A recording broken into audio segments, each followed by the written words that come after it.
कुठे दूर तारा, कुठे हा किनारा, सारेच भासे नव्यासारखे.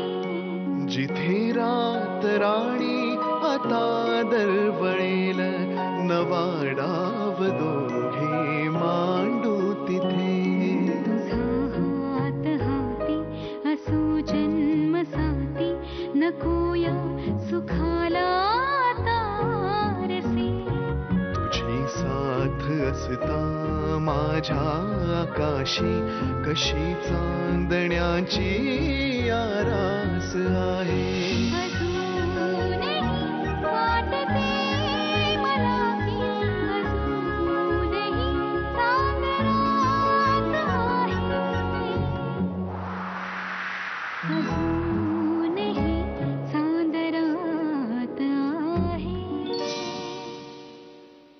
आऊसाहेब, प्रसादाचं दूध संपवत आहे ना? गुरुजी, मला वाटतं इतरांनाही आता प्रसादाचं दूध देण्याची व्यवस्था करायला हरकत नाही.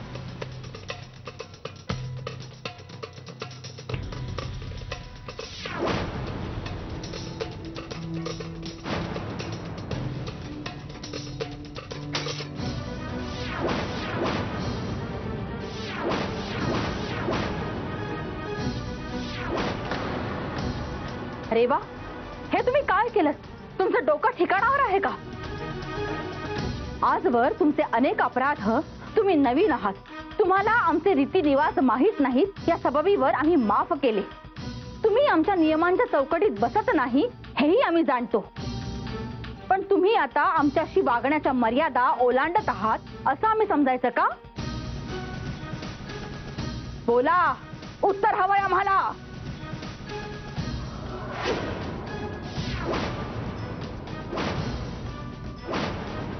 आऊसाहेब, आऊसाहेब, तुम्ही जे दूध पीत होता त्यात पावाचा तुकडा होता.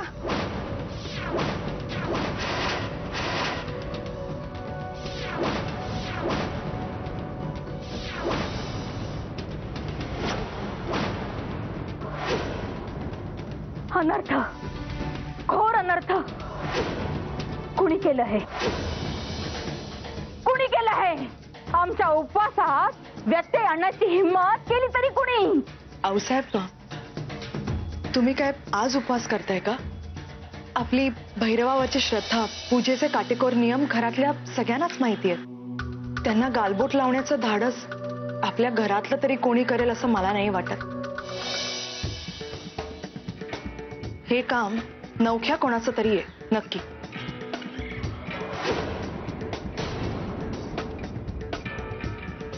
हो, नक्कीच. आपण सगळे तर रोमिलाला चक्कर आली म्हणून पायऱ्यांकडे होतो. हे कोणी केलं असेल तुम्हीच ठरवा आऊसाहेब. म्हणजे तुमच्या लक्षात येतंय का बहिणी, रोमिलाला जेव्हा चक्कर आली तेव्हा रेवाच सगळ्यात मागे उभी होती.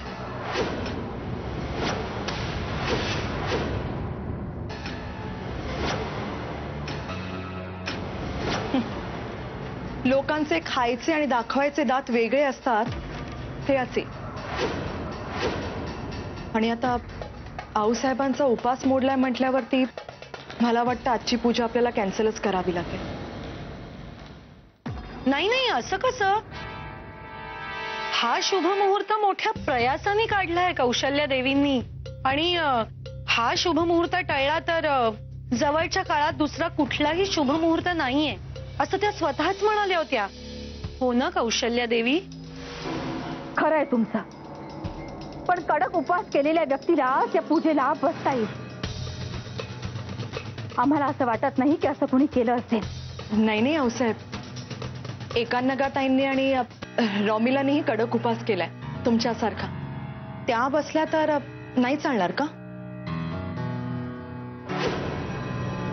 अय्या, खरंच की. शिवाय ह्या दोघी आता आपल्या नात्यातही येतात आणि तुमच्या प्रोजेक्टमध्ये खूप पैसेही गुंतवलेत त्यांनी. मला वाटतं आज जर आऊसाहेब पूजेला बसू शकणार नसतील तर हा मान एकान्नगाताईंनाच जायला हवा, नाही का?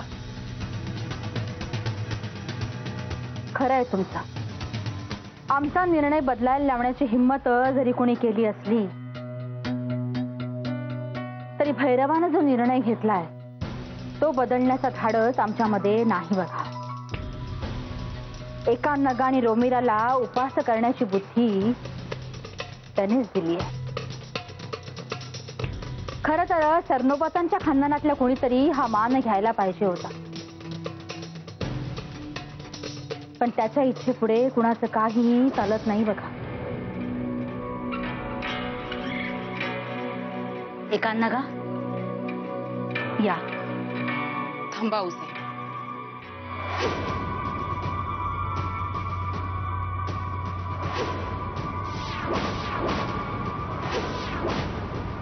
तुमच्या तोंडातून बाहेर पडलेला शब्द तुम्ही पूर्ण करणार हे जाणते मी, आणि म्हणूनच एक सुचवू का? बोला की हो. कडक उपवास आणखी एका व्यक्तीने केलाय, आणि ती व्यक्ती सरनोबत खानदानातलीच आहे.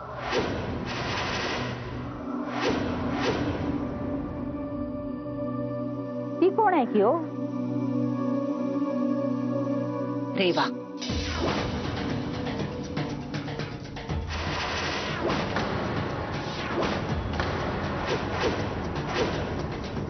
रेवाने याच कडक उपवास केलाय. वहिनी आहो, हे काय बोलता तुम्ही? हे शक्य नाही.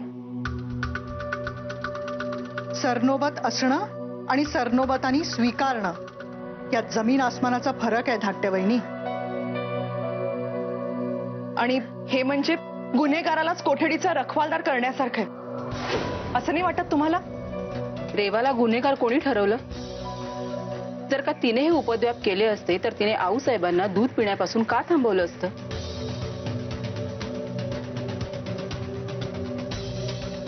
कारण नंतरही तो पावाचा तुकडा समोर आलाच असता आणि हे जाहीर झालंच असतं. रेवा निर्दोष आहे याची मला पूर्ण खात्री आहे. मी आऊसाहेबांसमोर एक विचार मांडलाय, निर्णय काय तो त्यांनाच घेऊ दे. रेवाच्या या प्रवासात तुम्ही काय योगदान करता यावर तुमचं आणि या वाड्याचं भविष्य अवलंबून आहे.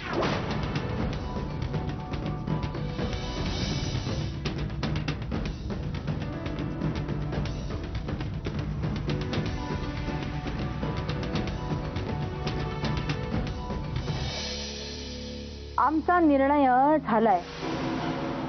या पूजेला रेवाच बसतील.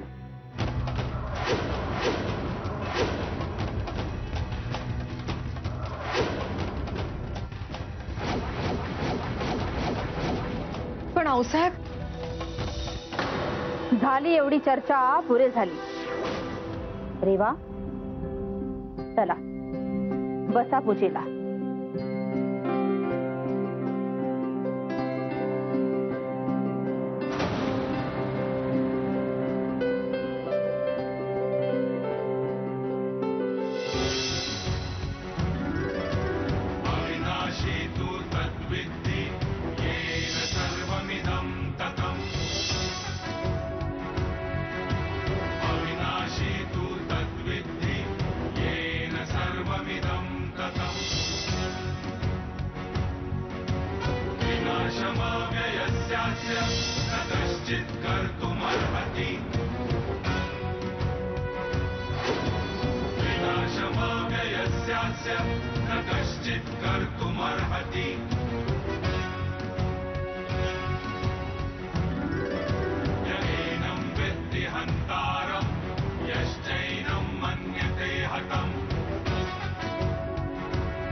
चला, लग्न झाल्यापासूनची माझी एक इच्छा आज पूर्ण झाली.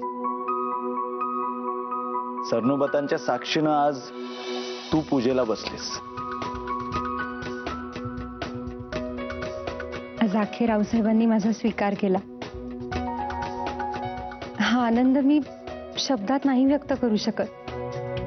अच्छा, म्हणजे भर मांडवात मी तुझा स्वीकार केला तो आनंद नव्हता? अनय, ती गोष्ट वेगळी होती. तिथे आपल्या दोघांचा संबंध होता, जन्मोजन्मीचा. पण इथे अशा नात्यांचा संबंध आहे जो कदाचित मला याच जन्मी मिळणार आहे. पुढचा जन्म कोणी बघितलाय रेवा? माझ्यासाठी तर हा आत्ताचा क्षण महत्वाचा आहे. तुला माहितीये, मला तुझे इतके लाड करावेसे वाटतात ह्या चंद्रप्रकाशात, या सगळ्या ताऱ्यांच्या साक्षीनं. बघ, आपला हा आनंद सोहळा पाहायला किती उत्सुक आहेत ते. पुरे आता एकही संधी सोडत नाहीस ना तू अनय? इतके दमलोय आपण दिवसभर. जा जाऊन फ्रेश हो आधी. हे बरं आहे तुझं. दरवेळेला तुझ्याकडे एक कुठचं तरी कारण असतंच. सगळा रोमॅन्टिक मूडच घालवला. हो, पण तुझा हा रोमॅन्टिक मूड परत यायला तुला कोणतंही कारण चालतं, माहितीये मला. जा जाऊन फ्रेश हो.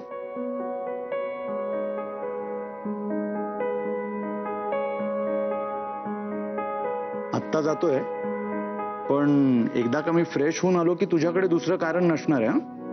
अनय, जातोयस का नाही तू? जा लवकर.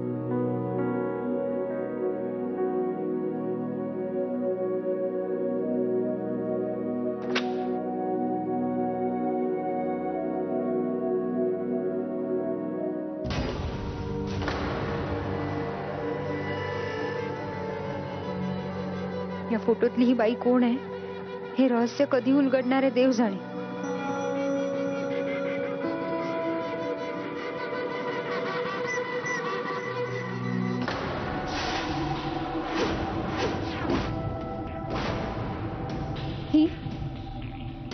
ही तीच पैंजण आहे.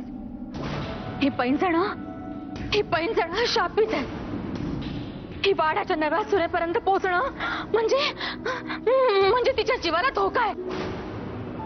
हे काम तिचं नसणार. ती शक्ती तर त्या दारामागे बंद आहे की हो. म्हणजे या फोटोतली बाई ही त्या दारामागे गेलेली सून आहे?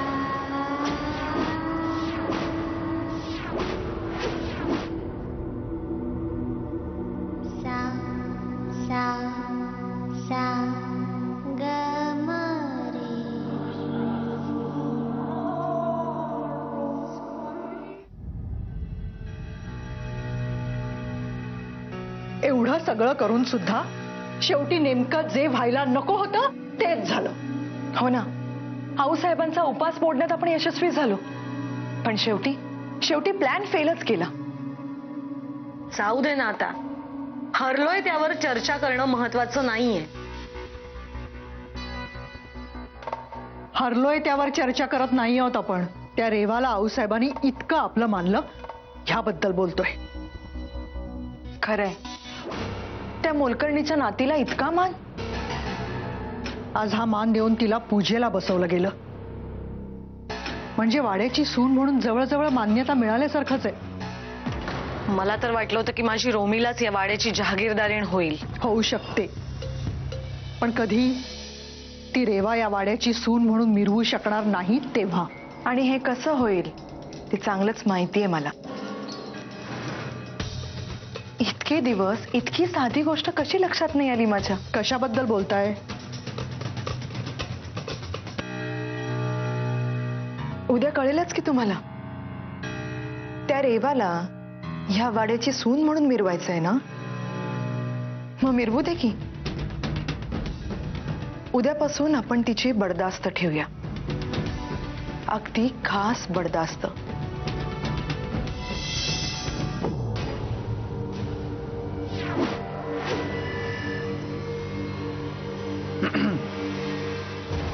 युअर हायनेस, तुमच्या म्हणण्याप्रमाणे एकदम फ्रेश होऊन आलोय बरं का.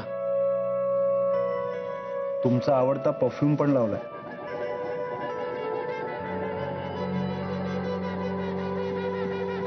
तो चंद्र बघ ना, कसा अजूनही डोकावून बघतोय. जणू आपल्या दोघांना एकत्र बघायची घाईच झाली असावी त्याला. अनय प्लीज.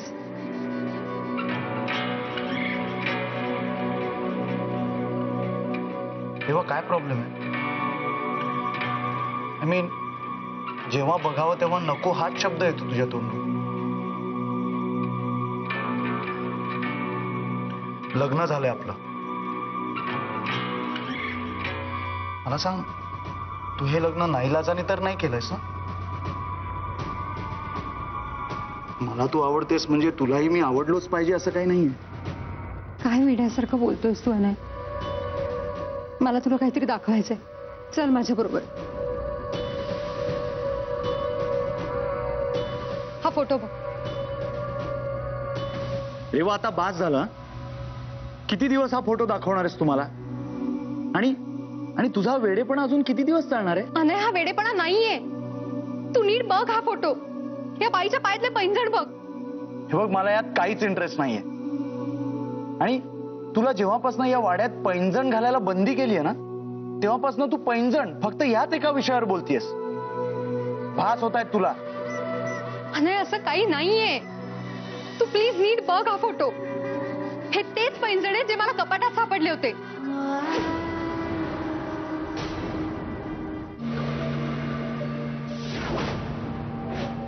तुम्ही सांगितल्याप्रमाणे आऊसाहेबांच्या खोलीत शिरण्याचा मी बऱ्याचदा प्रयत्न केला हो, पण लई कठीण आहे. म्हणजे वाड्यातल्या समध्या लोकांच्या नजरा चुकवून हे काम करणं लई जिकरीचं आहे. हा, पण मी नाही हार मानायची. आता तुम्ही म्हणताय तशी मला बी काळजी आहेच की हो. आता ती डायरी समध्या ठिकाणी फिरवून नवीन सुनबाईच्या हातात लागली तर काय करायचं? अहो, ती लई चालाक आहे. अहो, जेव्हा बघावं तेव्हा ना काय ना काहीतरी शोधतच असते. आल्यापासून तिच्या जीवाला थंडावाच नाही. हे काम ना तिला अंधारात ठेवूनच करायला हवं. हा, पण तुम्ही काय बी काळजी करू नका. ती डायरी मी आऊसाहेबांकडून मिळवूनच राहते. हा, आणि तुम्ही जावा आता. मी बघते काय करायचं ते. हा,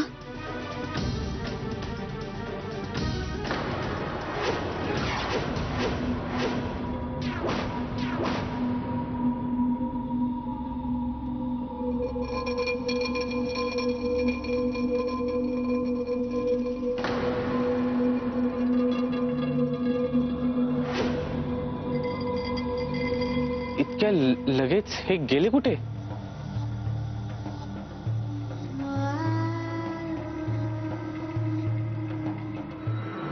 भाऊसाहेब म्हणतायत तसं हेच ते शापित पैंजण तर नसतील? तेव्हा एकाच डिझाईनचं दुसरं पैंजण नसू शकतं का? आणि सगळ्याच गोष्टींचा ह्या एका गोष्टीशी संबंध लावायची काय गरज आहे? तेव्हा भास आणि आभास या गुंत्यात तू फक्त गुरफटत चाललीयस. बाहेर ये त्यातून. आयुष्यभर आपण हेच करत बसणार आहोत का? पण ह्याची उत्तरं शोधायला नको का? गरज काय? आजकालच्या काळात या अशा गोष्टींच्या मागे लागण्यात काय अर्थ आहे रेवा? हे बघ, मला आधी असं वाटत होतं की तू इथे नवीन आहेस म्हणून या सगळ्याच गोष्टींचं तुझ्या मनावर दडपण येत असेल, म्हणून तुला हे सगळे भास होत असतील आणि तू अशी वागत असशील. पण आता इतके दिवस झाले तरी तुझं तेच चाललंय अजून. आणि मला मान्य आहे, मी खूप जास्त विचार करते या गोष्टींचा. पण मी काय करू? अचानक या गोष्टी माझ्या समोर येतात आणि मी नाही टाळू शकत त्या. आणि मी समोर येते, माझा कधी विचार करशील की नाही? अरे प्लीज, असं नाहीये. या फोटोच्या मागे बघ काय लिहिलंय. लोक म्हणजे काय? ते तू शोध. मला झोप आलीये, मी दमलोय. Good night.